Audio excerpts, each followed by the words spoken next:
Gikuyu-ini tene kwari mithemba ya irio cia unduire iria ciakoragwo igituma andu makorwo na ugima mwega wa mwiri kuona ciari irio ire na hinya. Na kuona irio ici itikoretwo ciikireirwo muno thiko ici, muthuri umwe kuma itura ria Mukuyu Murang'a nioete ikinya ria kugacirithia irio cia tene kuria atheaga imwe igatuika mutu. Githii giki nikio rigarigo ya indo cia unduire ta njugu karanga, muhia, mwere na ingi nyingi iria ciambaga kugera njara-ini cia atumia cigithurwo.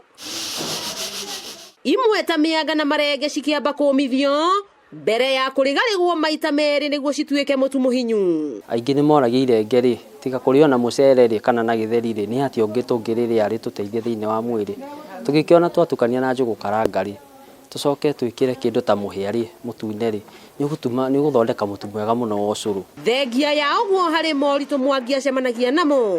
Andu young ni makoragwo mareganite muno no horo ucio. Still he generation yenge iguaga ati kwi mugate wa njugu akaiga ndari igua kindu ta kiu ndangiria. Andu ethi nao makigira na uboco wa o muthenya wira-ini uyu. Ni tui wega wacio kuringana na uria riu turutite wira kuma hindi iyo. Niritana kuri nyumba ya mumbi matige gute unduire kuona unamirire ya kiriu niracukwo muno hari utheremia wa mirimu itiganite.